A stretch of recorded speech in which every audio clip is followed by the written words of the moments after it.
March বাজেটের উপরে আমাদের অনারেবল মিনিস্টার স্যার যে বক্তব্য পেশ করেছেন ওটার উপরে আমি কিছু সংক্ষেপে বেশি কথা বলবো না, একটু বক্তব্য রাখতে চাই। বাজেট হয়েছে সেটা ভালো কথা, আমাদের ত্রিপুরা রাজ্যের উন্নতির জন্যই বাজেটটা করা হয়েছে, সেটা ঠিক। আমিও চাই বাজেটটা পাস হোক, তবে আমার মধ্যে একটু প্রশ্ন রয়ে গেছে। বাজেটে ঠিক আমি দেখলাম একটা education, secondary and elementary education পার্টে আমি একটু ওটা নিয়ে একটু বলবো। During 2023-24 National Education Policy 2020 has been implemented in the state, and accordingly new regulations and curriculum have been introduced. Very good. But new buildings for 21 secondary schools will be constructed under Rural Infrastructure Development Fund (RIDF), that is, and an amount of 123.78 crore will be spent during this 2024-25. ভালো কথা, কিন্তু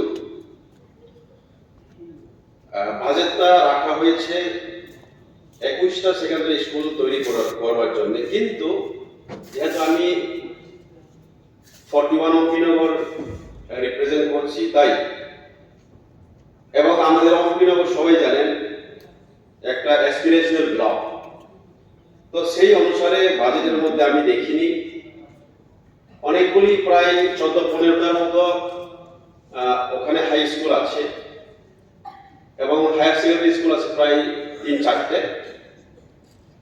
এর মধ্যে এই 14-15টা high স্কুলের মধ্যে প্রায় 6-7টাই school building নেই ভালো করে। সবখানে আমি যখন ভিজিট করি, সবখানে যখন যাই, একটু আমাদেরকে স্কুল বিল্ডিং দেওয়ার জন্য আপনি একটু চেষ্টা করেন না, এই কথাই বলা হয় আমাকে যে সময় স্কুলে যাই। তো যেহেতু অ্যাসপিরেশনাল ব্লক, আমি মনে করি ত্রিপুরা রাজ্যে 12টা অ্যাসপিরেশনাল ব্লক আছে, তো ওইগুলিকে হিসাব করে যেহেতু অ্যাসপিরেশনাল ব্লক আইডেন্টিফাই করা হয়েছে, তো তার উপর ভিত্তি করে ফান্ডটা অ্যালোকেশন করা দরকার। হয়তো সমভাবে ফান্ডটা অ্যালোকেশন হচ্ছে না, বাজেট করা হয়েছে সেটা ঠিক। আর একটা এখানে বিষয় আছে, একটা ইয়ুথ অ্যাফেয়ার্স এন্ড স্পোর্টস। আমি গতবারে আমাদের মহামান্য রাজ্যপালের ভাষণের উপর আমি কিছু বক্তব্য রেখেছিলাম।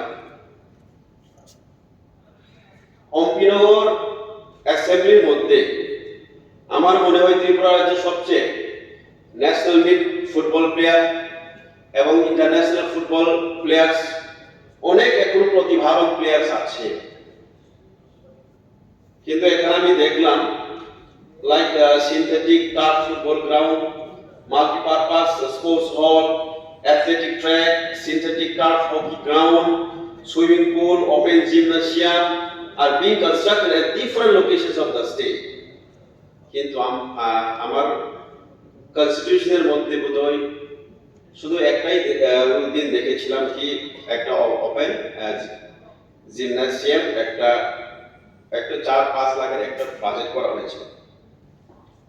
তো গতবার আমি এখানে প্রশ্ন তুলেছিলাম কি যেহেতু ফুটবল প্লেয়ার অনেক প্রতিভাবান প্লেয়ার আছে, এখন রাজ্যেও আমার অম্পিনগরেই বেশিরভাগ করে প্লেয়ার্সরা পার্টিসিপেট করছে, স্কুলে আছে, তো আমার এরিয়ার মধ্যে যেন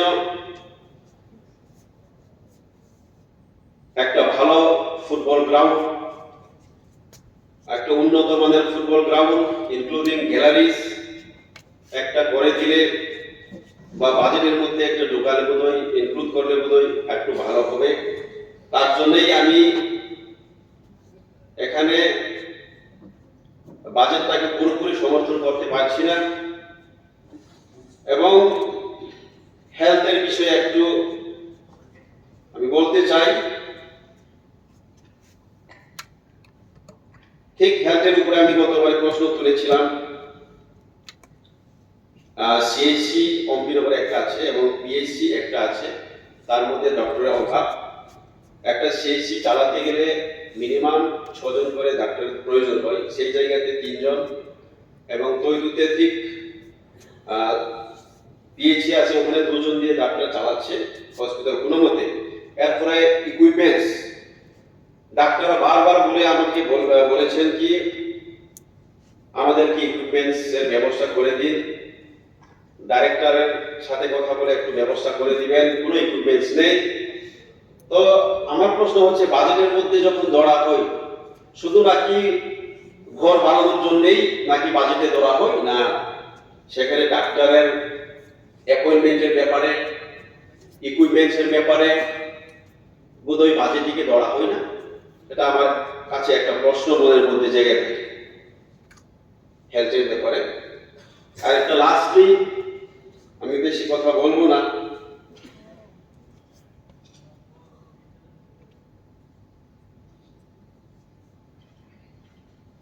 এই যে ড্রিঙ্কিং ওয়াটার এন্ড স্যানিটেশনের ব্যাপারে এখানে স্টেট গভর্নমেন্ট হ্যাজ স্পেন্ড গতবারে 2545 crore আন্ডার জল জীবন মিশন ইন লাস্ট 4 years।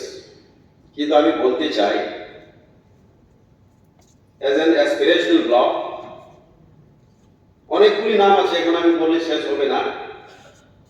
যেমন একটা Hamlets 45-60 families, 70 families, just like লুংফুন, রবিদাপাড়া, রামজোহা, হলুয়া, 20 kilo ওইসব জায়গা আছে। ওইসব জায়গাগুলিতে এখন পর্যন্ত জলের এক বিন্দু মাত্র পৌঁছায়নি।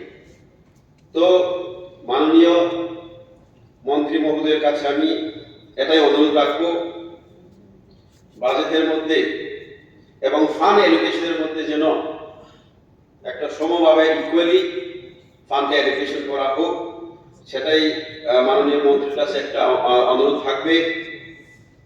আর একটা লাস্ট বিষয় হচ্ছে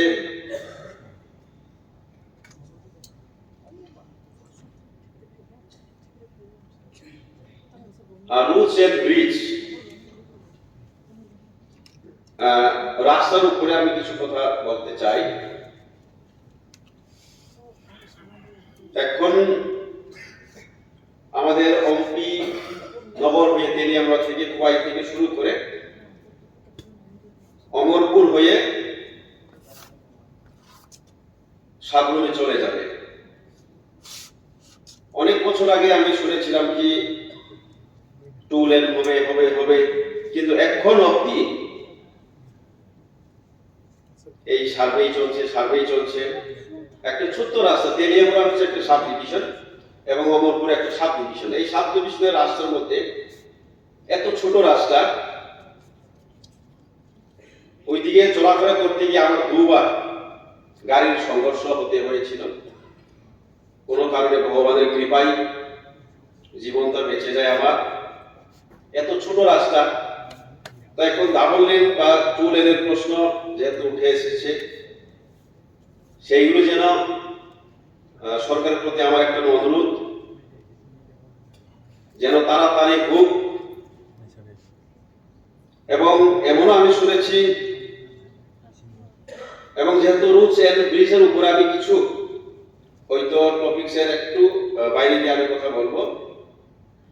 রাস্তাগুলি খুবই যেহেতু নিম্নমানের, জানি না, আমি মাননীয় মুখ্যমন্ত্রীর কাছে একটা অনুরোধ রাখবো, যখন টেন্ডারগুলি করা হয় 25% লেস, 35% লেস, ইভেন 40% লেস করে চ্যালেঞ্জ করে টেন্ডার ড্রপ করা হয়। এরপরে যখন আমি কন্ট্রাক্টরদের বলি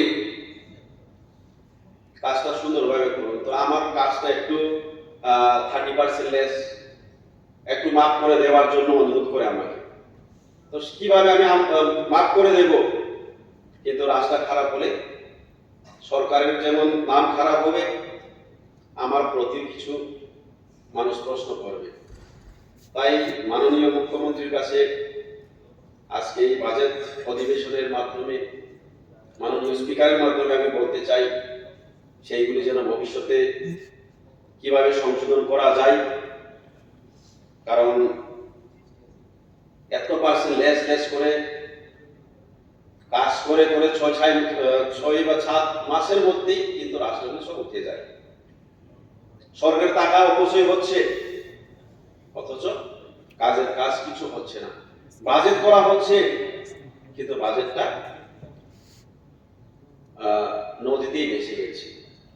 তাই মাননীয় মুখ্যমন্ত্রীর কাছে আমার আবেদন থাকবো, আর বেশি কিছু বলতে যাব না। আমি ভেবেছিলাম কি, যেহেতু আমি নতুন এই পবিত্র বিধানসভায় আসতে পরে কিছু শিখবো, অনেক সিনিয়র যেহেতু আছেন, তো এইসব শুধু পলিটিক্যাল ডায়লগ বেশি আমি দেখলাম। তো মাঝে মধ্যে কথা বলতে আমরাও কিন্তু কনফিউশন হয়ে যাই, কোন বিষয়টার উপরে কিভাবে বলবো। যেমন সিনিয়রদের মধ্যেই আমি দেখলাম ট্র্যাকের বাইরে বাইরে বাইরে গিয়ে কথা বলছে। তো আমরা তো এখানে জাস্ট শিখতে এসেছি বড়দের কাছ থেকে, সিনিয়রদের কাছ থেকে, তো মাঝে মধ্যে কনফিউজ হয়ে যায়। তো যেন কনস্ট্রাকটিভ আলোচনায় খুব বেশিরভাগ এই আবেদন রেখে আমার সংক্ষিপ্ত ভাষণ এখানেই শেষ করেছি। ধন্যবাদ। মাননীয় সদস্য শ্রী বিভক্ত সেন মহোদয়।